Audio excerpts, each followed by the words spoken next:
Jawa Timur, tanya semua Jawa Timur itu kenal Habib Soleh bin Muhsin Al-Hamid Tanggul.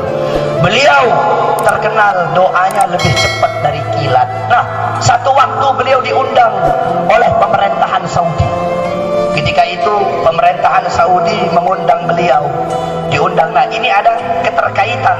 Kenapa sih kok jamaah haji Indonesia itu bisa gampang ke Indonesia dan mendapatkan fasilitas yang enak di sana? Ada keterkaitan dengan cerita ini.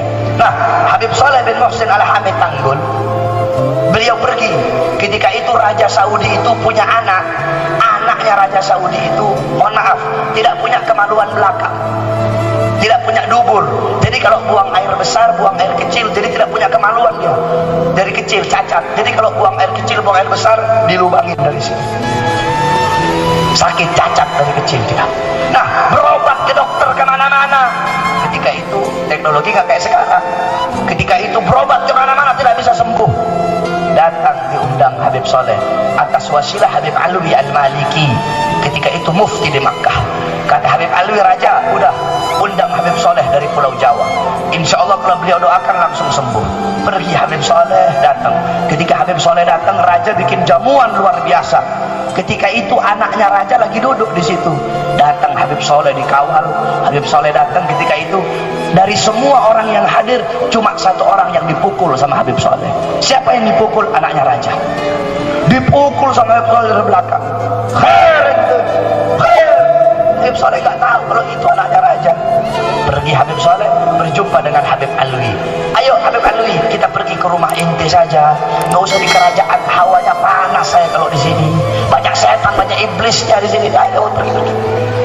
Kata Raja, loh Habib, ini Habib bilang wali, kok baru sampai wala salam sama saya, nggak hormatin saya ini Habib.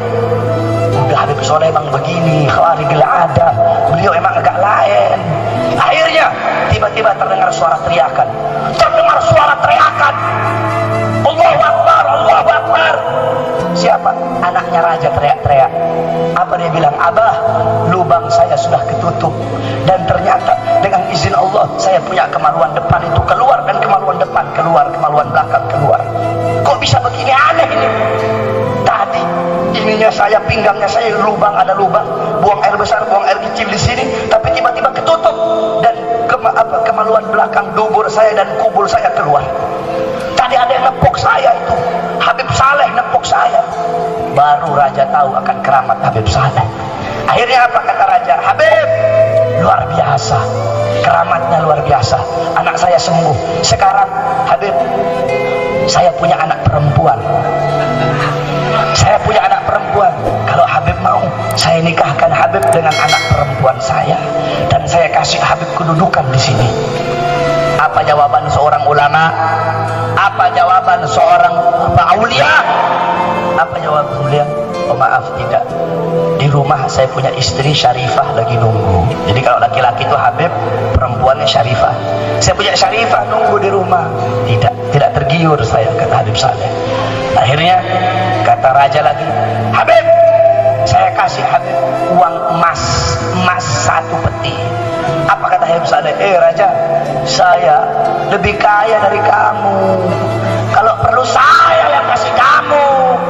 Kamu kasih saya emas 1 peti buat apa? Saya lebih kaya. Saya tidak saya terima, kata Habib Saleh. Akhirnya apa? Dibisikin oleh Habib Alwi. Habib Saleh, ambil itu uang emas, bukan buat Habib, tapi bagikan kepada keluarga-keluarga, kepada para habaib, para ulama yang susah, yang berada di Yaman. Makanya di Yaman itu, di Hadramut, Habib Soleh Tanggul terkenal yang paling kaya di Indonesia. Padahal tidak, beliau orang miskin. Kenapa? Karena ketika itu emasnya Raja itu dibawa ke Yaman, dibagi-bagikan ke orang Hadramut. Ada min Soleh Tanggul, ini dari Soleh Tanggul, ini dari Habib Saleh. Jadi orang-orang sana kira Habib Soleh orang paling kaya, bagi-bagi emas. Padahal tidak.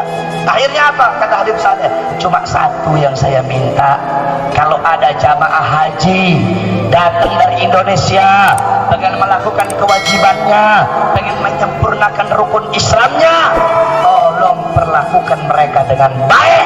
Siapkan tempat untuk mereka, tempat yang nyaman, tempat yang bagus. bagus. Cuma itu yang saya minta.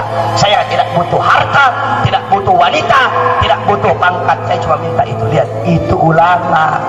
Hati mereka bersih dari dunia, bersih dari harta, bersih dari hal-hal seperti itu, saudara-saudara. Siapa yang mereka ikuti? Nabi Muhammad. Sedangkan kalau kita, hati kita selalu condong kepada dunia, condong kepada harta, condong kepada pangkat. Oleh karena itu, saudara-saudara sekalian yang dimuliakan oleh Allah, jadikan beliau-beliau sebagai teladanmu, sebagai qudwahmu, sebagai uswahmu.